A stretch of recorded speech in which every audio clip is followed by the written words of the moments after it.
Alléluia, gloire à Dieu. Vous allez bien ce matin? Est-ce que les mamans vont bien? Est-ce que vous avez déjà eu une bonne fête maman ce matin ou votre mari oublié? Est-ce qu'on peut peut-être se tourner vers les mamans, là, leur souhaiter juste une bonne fête ce matin? Juste une bonne fête. Merci, Jeanne. Voilà, et bonne fête à toutes les mamans ce matin. Voilà. Et vous avez choisi le meilleur endroit pour passer cette fête, venir dans la présence de Dieu.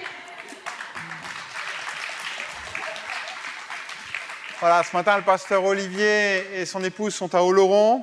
Ils ne sont pas avec nous. Vous savez qu'une fois par mois, soit lui ou soit moi, on va être à Oloron le dimanche matin avec les frères. Alors rassurez-vous, hein, je ne vais pas en faire ça tous les dimanches, mais vous vous souvenez de ce qu'a dit le pasteur Mathieu la semaine passée? Des leçons d'objets pour marquer les choses. Et il y a vraiment un thème qui m'est venu sur le cœur et tout au long de la semaine, j'étais là et je réfléchissais comment... J'avais des choses qui venaient sur le cœur pour l'illustrer. Puis je me disais, non, je ne vais pas leur faire ça. On n'est pas dans une leçon d'école du dimanche. Et puis tout compte fait, ce matin, j'ai remué ciel et terre avec tout le monde. Il y en a plusieurs qui sont venus m'aider à trouver tout ce qu'il fallait. Donc voilà. Mais bon, soit. Ce matin, j'aimerais aborder un thème qui est là, vous l'avez peut-être vu sur Facebook, c'est « Garder ton trésor ». La Bible dit que lorsque l'on vient à l'Évangile, c'est comme quelqu'un qui découvre un trésor. Voilà, et qui veut le garder, qui veut le protéger. Et je crois que chaque croyant, au travers de tous les siècles, a vécu cette expérience du trésor. Bon, sauf ceux qui sont dans cette salle. Mais voilà, tous les autres, ils l'ont fait. Et je me suis posé cette question en soi.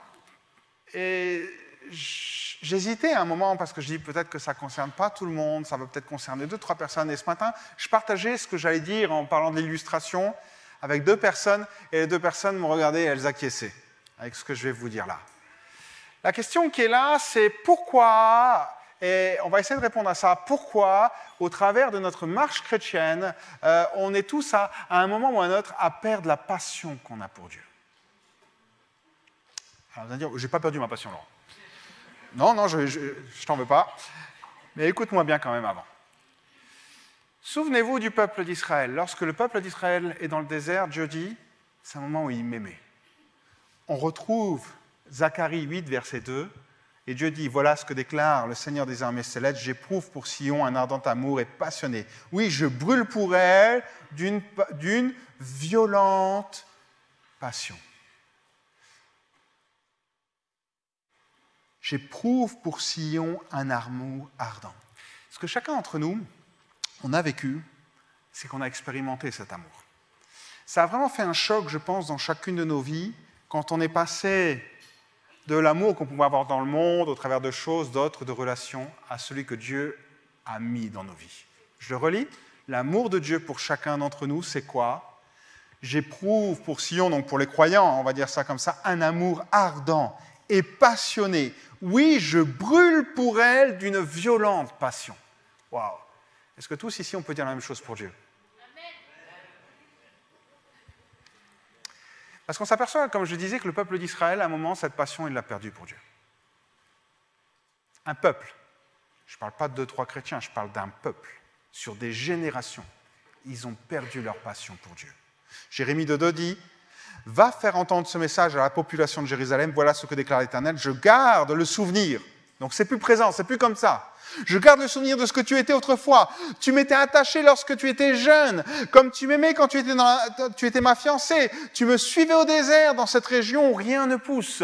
Tu es en train de dire, voilà, avant tu m'aimais, tu étais capable d'aller dans des endroits stériles, déserts, où il n'y avait rien, et tu étais là avec moi, lorsque tu étais jeune. On va dire, mais ça, Laurent, c'est l'Ancien Testament. Maintenant, nous, on a le baptême du Saint-Esprit. Jésus-Christ est mort sur la croix pour nos péchés. C'est tout à fait différent. Et pourtant, qu'est-ce qui va être dit à l'église d'Éphèse? Apocalypse 2,4. J'ai pris en parole de vie, mais j'ai un reproche à te faire. Tu ne m'aimes plus comme au début.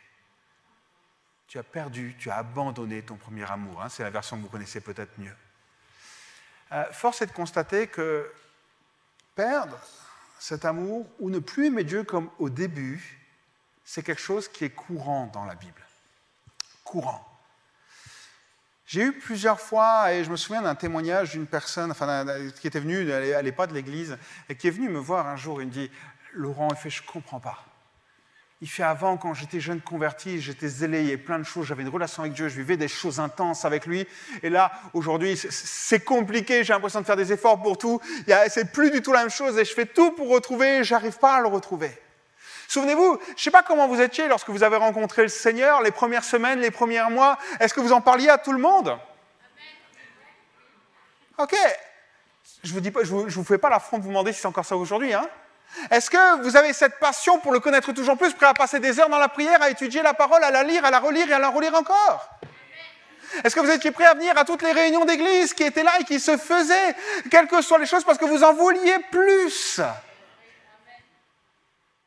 Et aujourd'hui, la question qui se pose, c'est est-ce qu'on a toujours ce zèle et cette passion qui ne compte pas, qui ne mesure pas, qui ne regarde pas autour de soi, ni même à soi-même, et qui cherche à découvrir toujours Dieu davantage?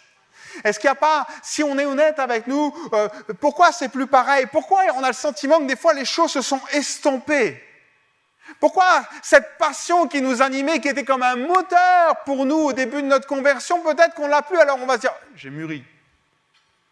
J'ai pris plus de maturité maintenant, je comprends les choses, je sais mesurer, je sais canaliser les émotions. Ok. Mais quand Dieu parle de nous, frères et sœurs, il parle avec passion, il ne mesure pas ses émotions. Il parle avec passion. Est-ce qu'on est toujours capable de parler avec passion quand on est au travail? Est-ce qu'on est capable de parler avec passion et de s'asseoir et d'en discuter pendant des heures avec des gens qui sont là? Est-ce qu'on est capable de dire « je veux relire encore ma Bible que j'ai lue 20 fois » et apprendre toujours plus? Est-ce qu'on est là et je ne sais pas comment vous étiez à l'époque, mais moi je me souviens au début de ma conversion, je ne loupais aucune réunion d'église. Quelles que soient les choses. Aujourd'hui, bien sûr, on se dit, non, mais attends, Laurent, il y a le travail, il y a les enfants, il y a la famille. Je comprends. C'est légitime. Mais est-ce que c'est vraiment la vraie excuse, au fond? Est-ce que c'est vraiment pas juste une excuse, tout compte fait? Oh, j'entends, j'ai la famille, mais tout compte fait, bof, si je n'y suis pas, c'est pas plus mal. Vous me suivez dans ce que je veux dire? Je repose la question, pourquoi c'est plus pareil? Pourquoi on a le sentiment que notre foi, notre passion pour Dieu s'est estompée, alors que la passion pour Dieu, que Dieu a pour nous, elle ne bouge pas, elle est toujours aussi fervente. Lorsque je me suis converti, j'ai vécu quelque chose, comme chacun d'entre vous, je me suis fait baptiser, ça m'est maintenant faire 30 ans que je me suis fait baptiser. Et lorsque je me suis fait baptiser, je témoignais de la sorte. Et je disais, mon cœur est rempli de l'amour de Dieu. Mon cœur a été rempli de l'amour de Dieu. Je ne sais pas si vous réalisez, ça j'ai déjà expliqué une fois, mais notre cœur est rempli de plein de choses. D'accord, de tout ce qu'on a pu avoir vécu, nos expériences, nos traumatismes, nos relations, tout un ensemble de choses a rempli nos cœurs. Je vais même aller plus loin. Je vais reprendre un peu ce que l'Ecclésiaste dit. Il est rempli de beaucoup de vanité, c'est-à-dire de choses vaines. Je vais même le dire autrement pour aller là dans ma thématique. C'est rempli de vent, d'air. Ok? Et tout au long de notre vie, lorsqu'on ne connaît pas Dieu, la seule chose qu'on essaye de faire, c'est d'enlever ce qui est vain, ce qui nous blesse, et on est là et on s'évertue à enlever l'air. Et on se rend compte du ridicule de ce que l'on fait que quand on a réalisé que ça ne servait strictement à rien d'enlever ce qui est vain dans nos vies. Parce que ce qui est vain est remplacé par quelque chose d'autre qui est vain. L'air est remplacé par l'air quand je fais ça. Et mon expérience, alors on m'a même ramené de la peinture. Ah, vous allez être bénis, hein? J'espère. Il aurait fallu touiller là-dedans, mais bon, on va faire avec, ça va se touiller tout seul. Lorsqu'on a rencontré Dieu, le seul moyen d'enlever ce qui est vain là-dedans, c'est très simple, c'est de le remplacer par quelque chose qui n'est pas vain. Et vous savez, ce qui a remplacé ça dans nos cœurs, c'est l'amour de Dieu. L'amour de Dieu, elle est venue jusqu'à déborder dans nos vies. C'est ce qui s'est passé dans nos vies. Et tout doucement, ça c'est le début, c'est notre conversion. Ça déborde, on découvre quelque chose de nouveau, les choses anciennes sont passées, il y a un renouvellement, il y a quelque chose qui est là.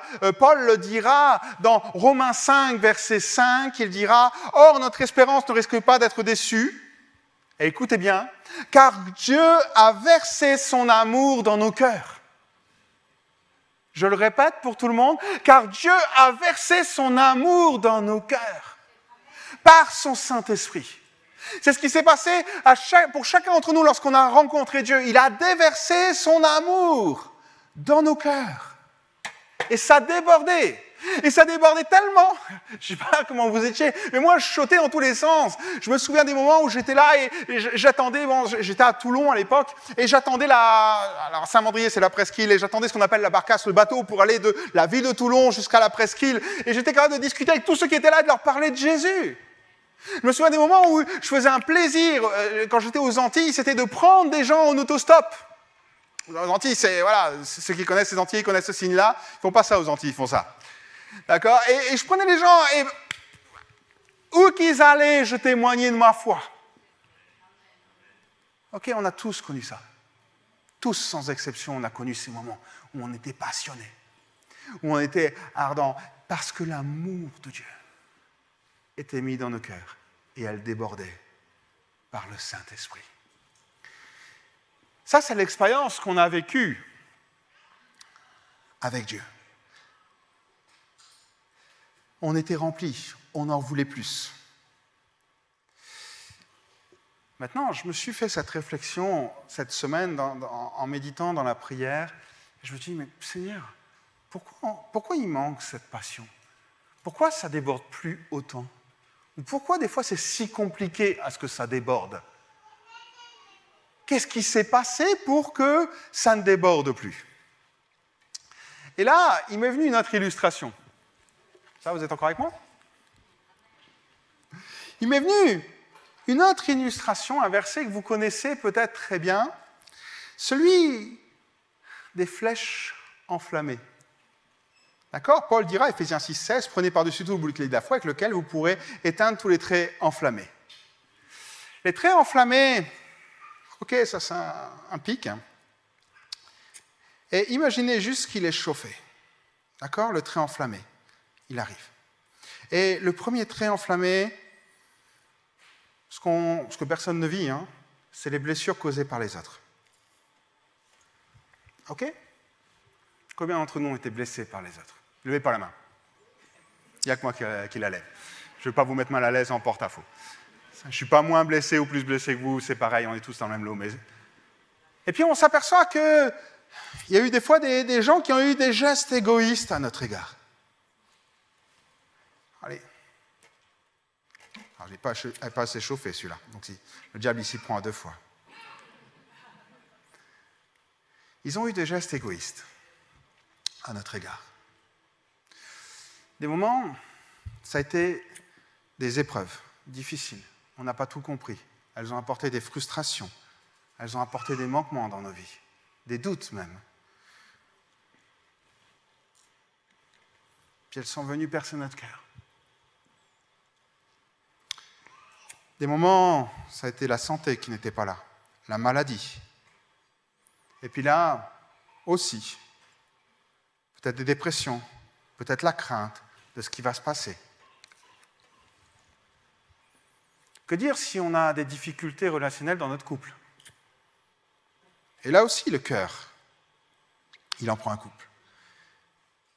Et on va se retrouver avec des incompréhensions ou même des problèmes économiques. Et je ne vous parle même pas si la flèche enflammée nous conduit à un péché. et qu'elle abîme notre cœur aussi.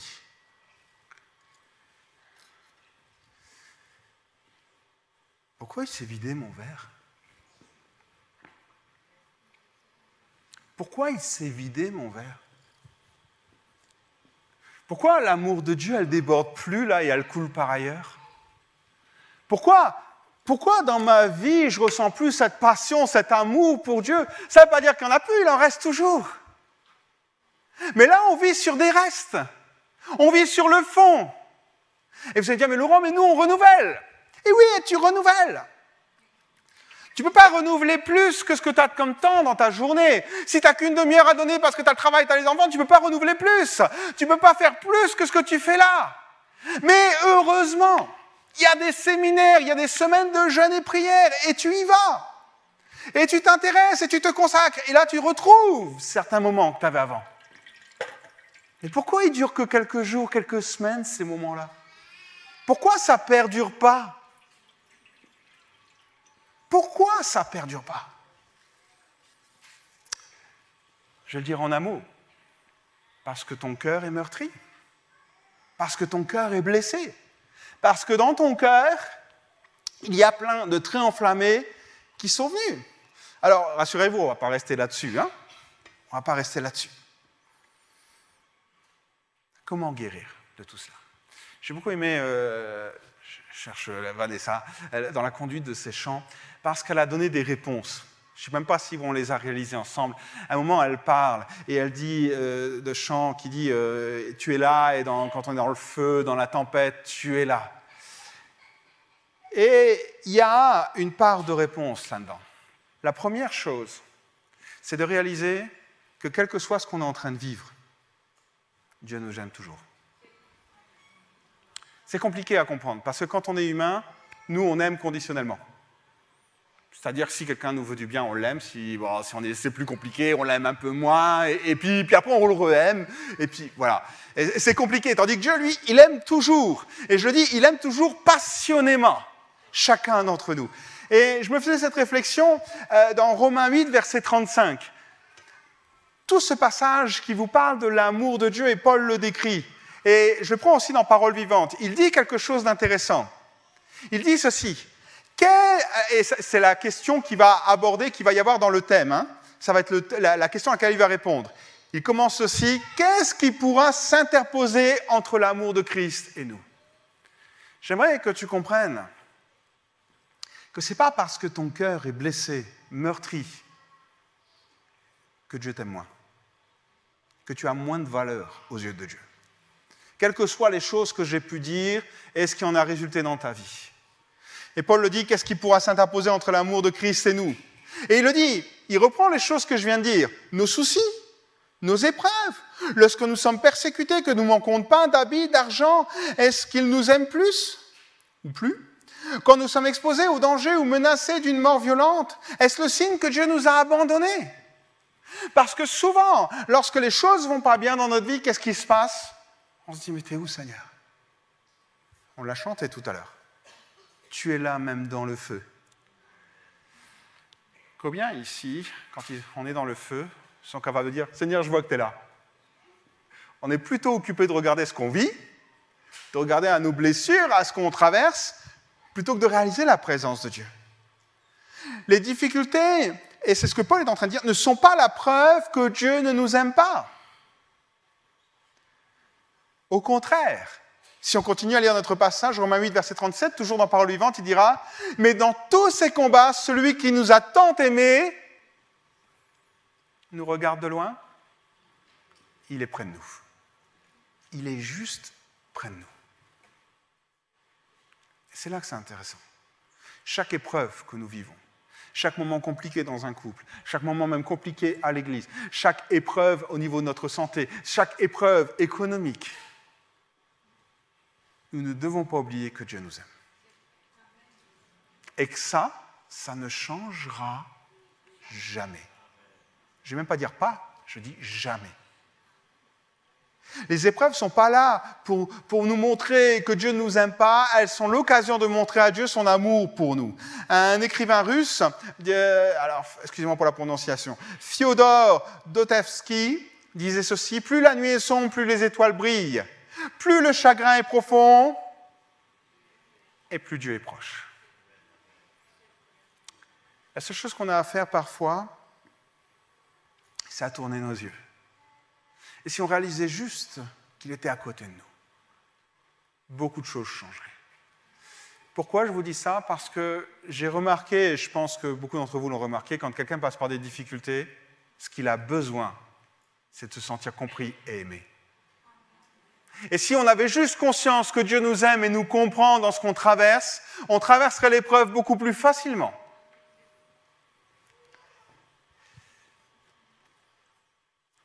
D'ailleurs, Paul continue, au verset 38, il dira, qu'en fait, il explique que rien ni personne ne peut empêcher Dieu de nous aimer. Il dit, ne doutez pas au travers de ce que vous vivez que Dieu vous aime, mais personne ne peut vous empêcher Dieu de vous aimer.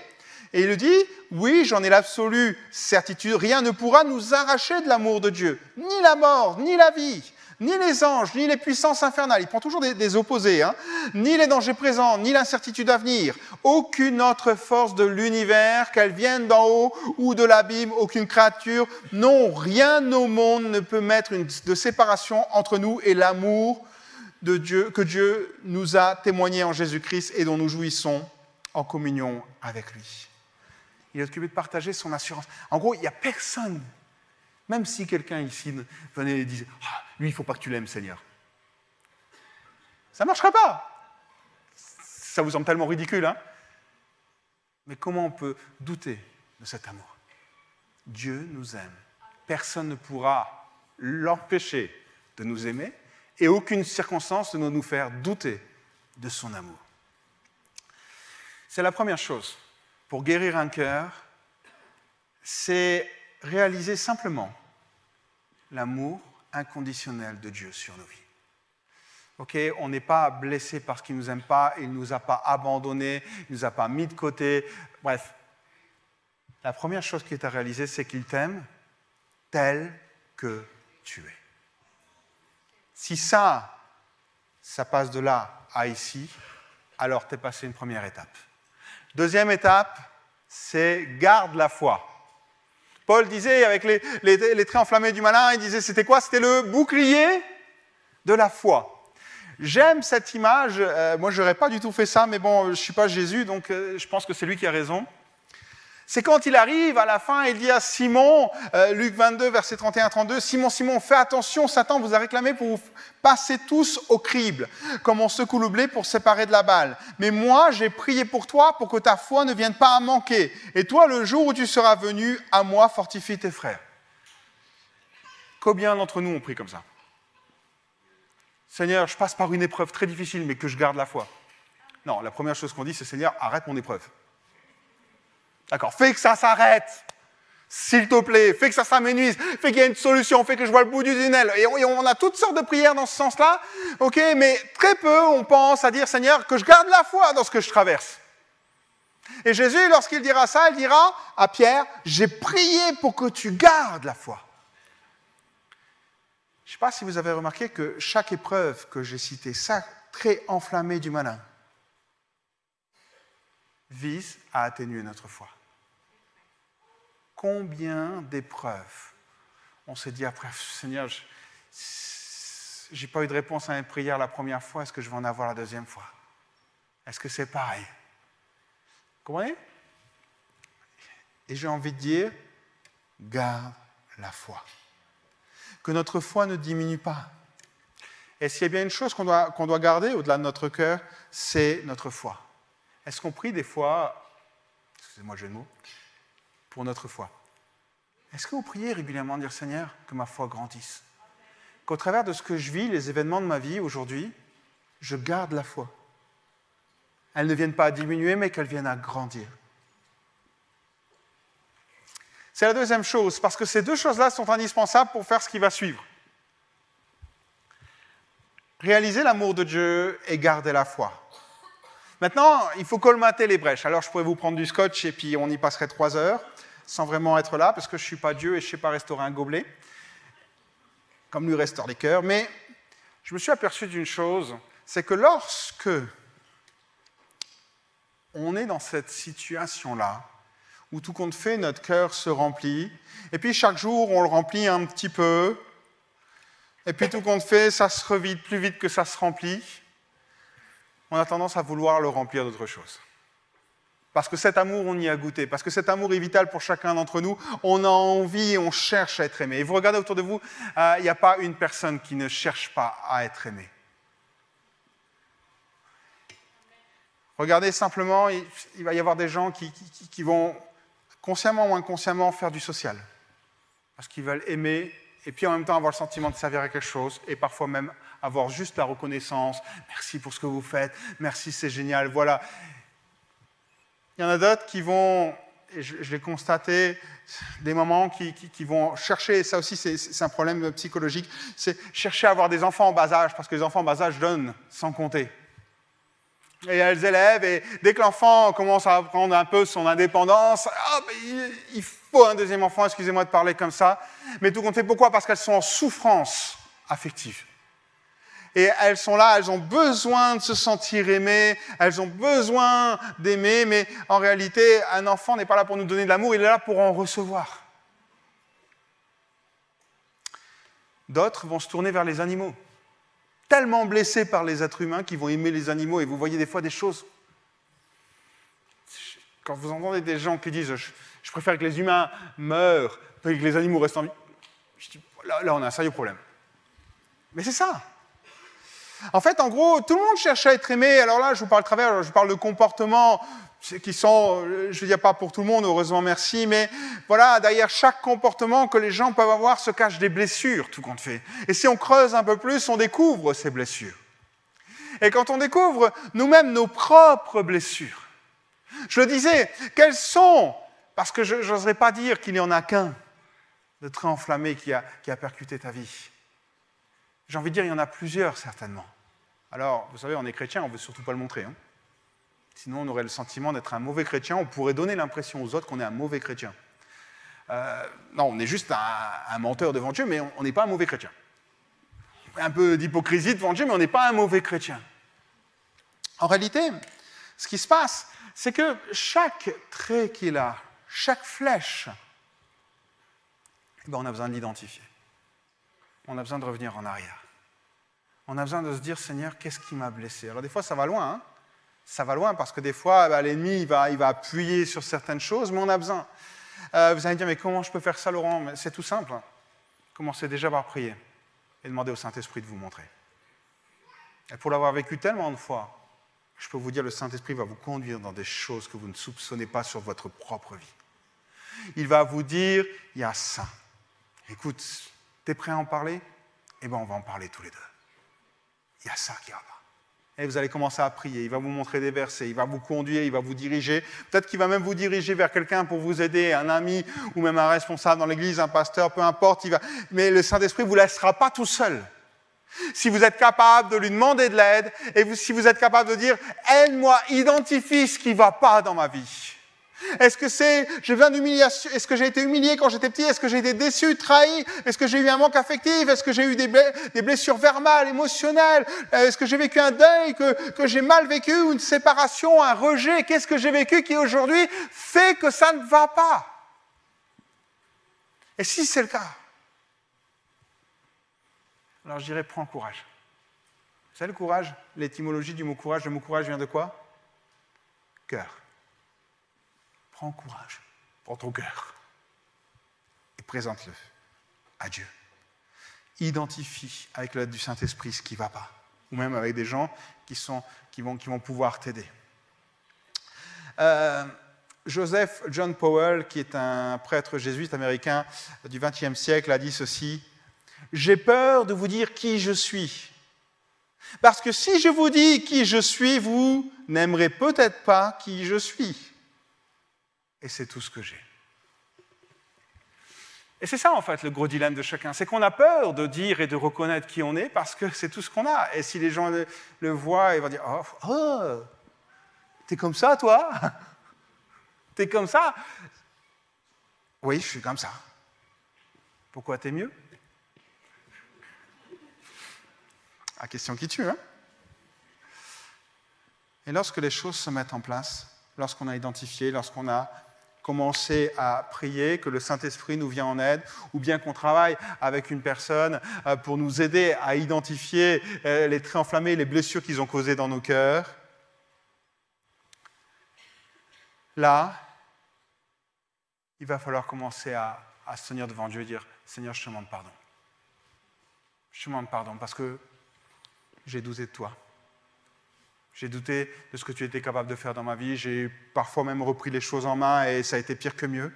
Je ne t'ai pas fait confiance. J'ai douté de ton amour et je suis allé me réfugier dans d'autres choses. Et parfois, on rentre dans des addictions, on rentre dans des choses qui sont là et qui ne sont pas très belles parce qu'on a douté de l'amour de Dieu.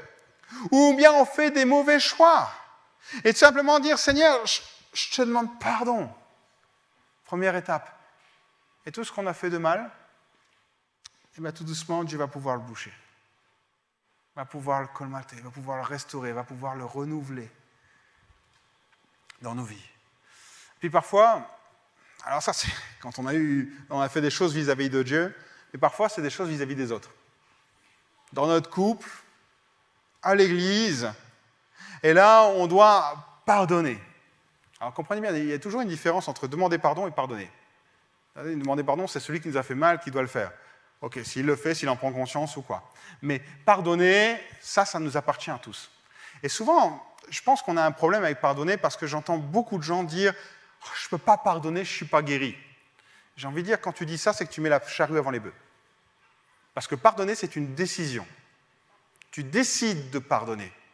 Et j'ai envie de te dire, je vais déjà à la conclusion de cette petite partie-là, tu pardonnes après, tu peux être guéri. Tu n'attends pas d'être guéri pour pardonner. Mais je me suis longtemps posé, je me suis dit, mais qu'est-ce que c'est que le pardon, concrètement? Qu'est-ce que c'est que le pardon? Je pense que c'est deux choses. La première, c'est accepter de vivre avec les conséquences de l'acte qui nous a été posé. C'est-à-dire que quelqu'un me vole une certaine somme, une somme importante d'argent, si je pardonne, bon, bah, j'accepte que cette somme, je ne la reverrai plus, quoi. C'est aussi simple que ça. Si quelqu'un me critique au travail et fait courir toutes sortes de bruits sur moi au travail, si je lui pardonne, bah, j'accepte que ces bruits vont courir. Ce ne sera pas très marrant, mais bon. Si je me fais renverser par un automobiliste et que je deviens handicapé d'une manière ou d'une autre, j'accepte mon état de santé. Accepter l'acte et les conséquences de l'acte. Le pardon, c'est ça. J'accepte ce qui s'est fait. Ça ne me fait pas plaisir, mais j'accepte de vivre avec. C'est-à-dire, je ne vais pas me battre pour retrouver ce qu'il y avait avant. J'accepte. Ça, c'est la première chose pour le pardon. La deuxième chose, c'est ne plus revenir sur les faits. Alors ça, c'est surprenant dans les couples. Vous voyez déjà où je veux en venir, hein? Mais, ok, allez, on va utiliser. On se dispute avec notre épouse ou notre époux. Et là, qu'est-ce qui se passe? Il y en a des paroles malheureuses, des choses qui sont dites qui ne devraient pas sortir, qu'on ne pense même pas, mais qui sont dites quand même. D'accord. Et puis après, bah, quand on est chrétien, qu'est-ce qu'on fait? Pardonne-moi. Je te pardonne.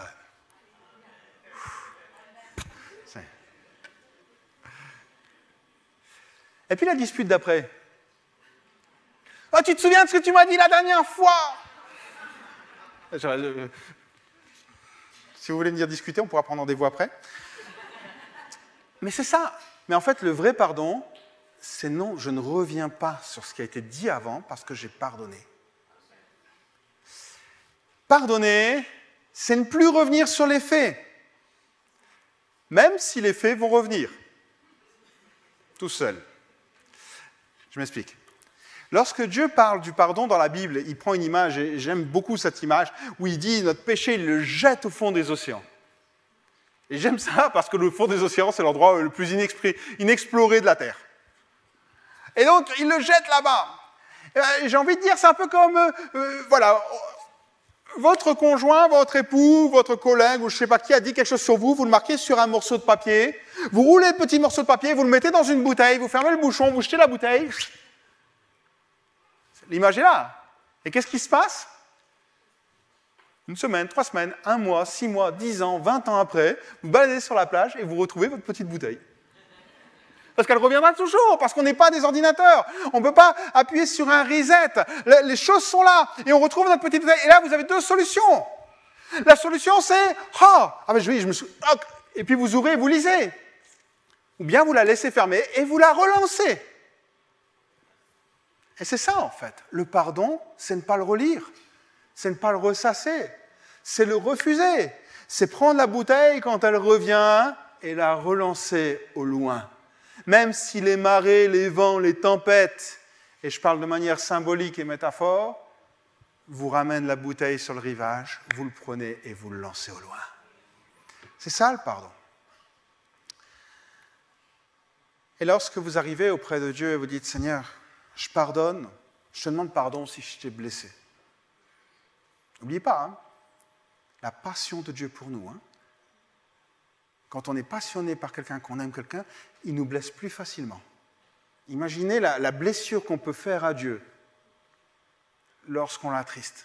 Lui qui nous aime, un amour qu'on ne peut même pas imaginer. Seigneur, je te demande pardon. Je te demande pardon. Et puis, un peu comme Jésus sur la croix, Père, pardonne-leur. Les gens ne sont jamais devenus demander de pardon. Je n'ai jamais vu un pharisien, un sacrificateur me dire Jésus, écoute, Jésus, avant que tu meurs, je voudrais te demander pardon pour ce qu'on a fait. Voilà, t'es mort.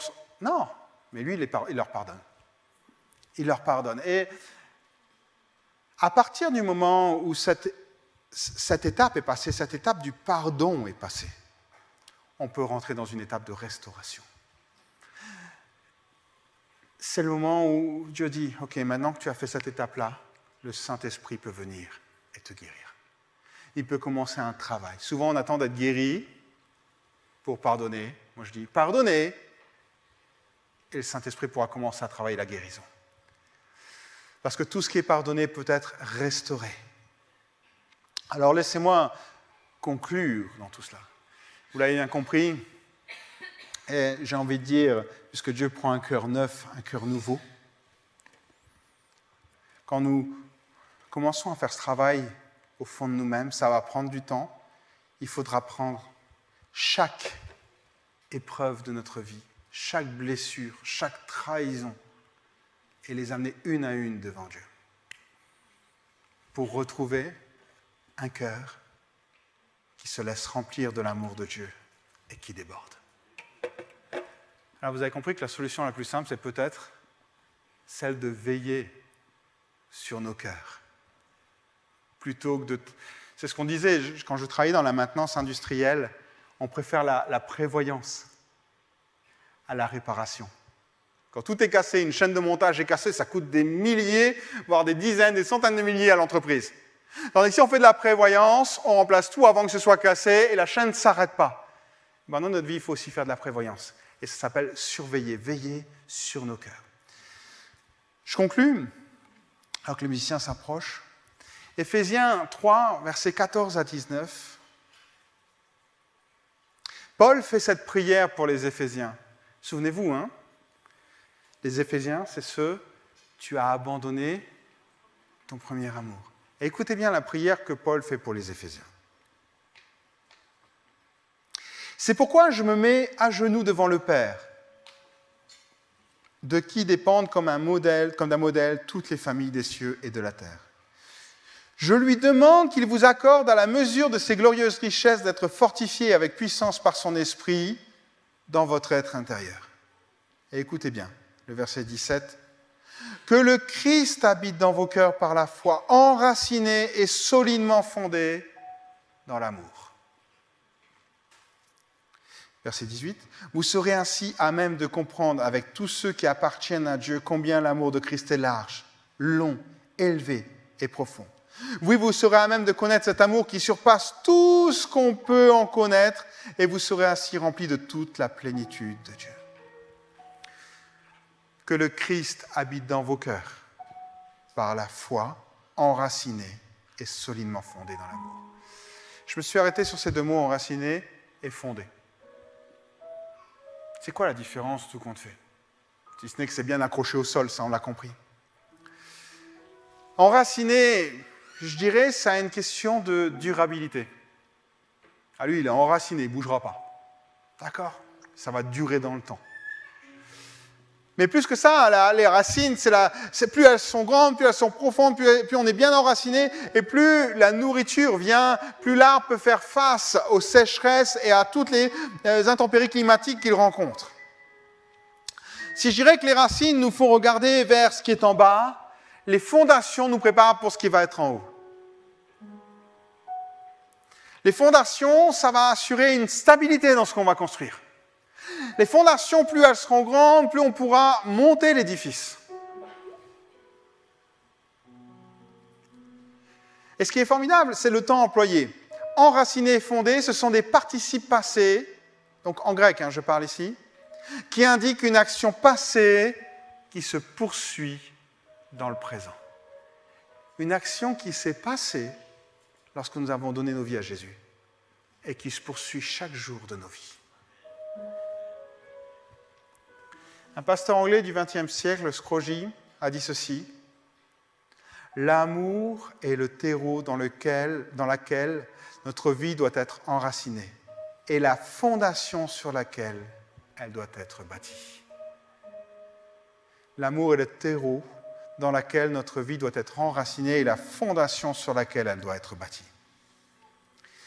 Frères et sœurs, on l'a bien compris ce matin et j'espère, dans quel état est notre cœur.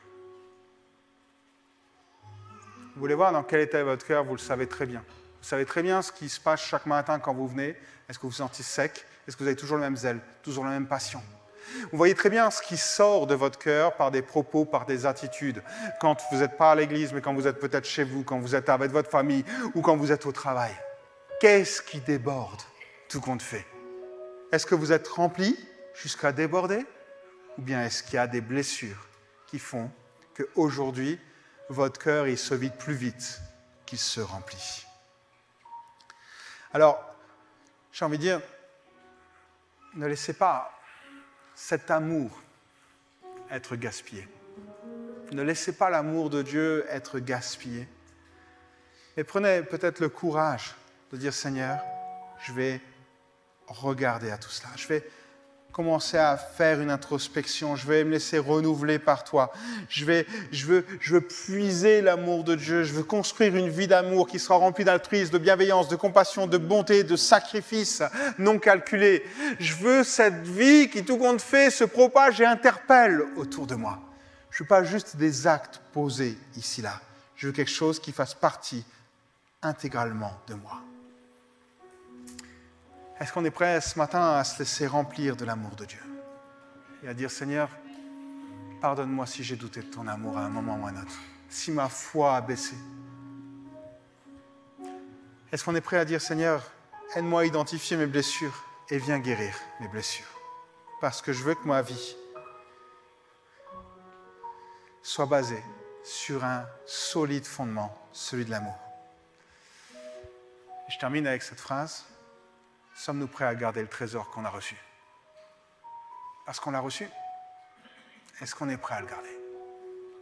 Est-ce qu'on peut ensemble prendre un instant et jusqu'au ben au fond quelques instants? Je voudrais donner l'opportunité à chacun de prendre un engagement, de laisser le Seigneur remplir, toucher, conduire les choses ce matin et le Saint-Esprit. Alors si on peut juste quelques instants fermer nos yeux et courber nos fronts. J'aimerais que on va prendre juste un instant de silence et j'aimerais que chacun d'entre nous on puisse examiner nos cœurs. Le fait que ton cœur est blessé n'est pas une tare. Et je suis certain que Dieu pleure autant en voyant ton cœur. Mais ce n'est pas non plus une fatalité. Dieu n'est pas là à dire je ne peux rien faire. Il est capable de le restaurer, quel que soit ce que tu as vécu. Ce matin, est-ce que tu es prêt à lui remettre? Alléluia. Si c'est ton cas ce matin, si vraiment le cœur est là, je t'invite juste à faire cette prière, à dire, tu peux le dire à voix basse dans ton cœur comme tu veux, Seigneur, viens guérir mon cœur, viens restaurer mon cœur. Par rapport à certaines choses qui ont été dites ce matin, viens faire ce travail parce que j'y arrive pas sans toi. Et tu peux le dire avec tes mots. Tu peux le dire simplement. Et dans quelques instants, je vais prier. Alors, je garde juste un moment de silence pendant que la musique joue, que chacun puisse faire une introspection.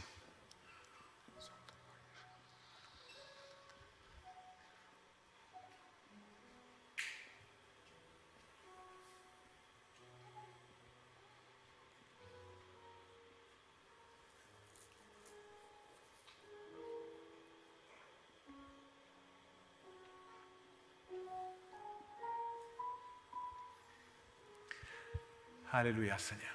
Seigneur, comme on l'a lu en Romains 5,5, te prions que ton Saint-Esprit vienne remplir nos cœurs de ton amour. Seigneur, tu vois peut-être tous ceux qui ont été blessés par diverses choses dans la vie, au travers d'épreuves, de relations. Mais Seigneur, que ce matin, ça ne les empêche pas de crier à toi et de voir ton Saint-Esprit venir agir et colmater les brèches. Seigneur, je te prie maintenant, Seigneur, descends sur chacun. Descends sur toutes les prières silencieuses, Seigneur mon Dieu, qui ont été faites là. Descends et viens toucher chacun pour sa part. Je te prie maintenant, Seigneur, que ton Esprit, Seigneur, agisse au milieu de nous. Que les jours qui vont suivre, nous puissions chacun constater pour notre part des brèches qui vont se colmater, Seigneur, par ton action. Et des cœurs qui vont se remplir comme tout à nouveau, Seigneur. Je prie pour des restaurations dans nos vies, dans ce lieu, dans le cœur de chacun d'entre nous. Je prie pour des familles restaurées. Je prie pour des serviteurs, des servantes restaurées. Merci pour tout ce que tu fais, parce que nous savons que tu es là, Seigneur. Sans toi, nous ne sommes rien, mais avec toi, nous avons la foi que tout peut changer. Nous avons confiance en toi, que tu peux agir avec puissance dans nos vies. Alors merci, encore une fois, pour ton amour si grand pour chacun d'entre nous.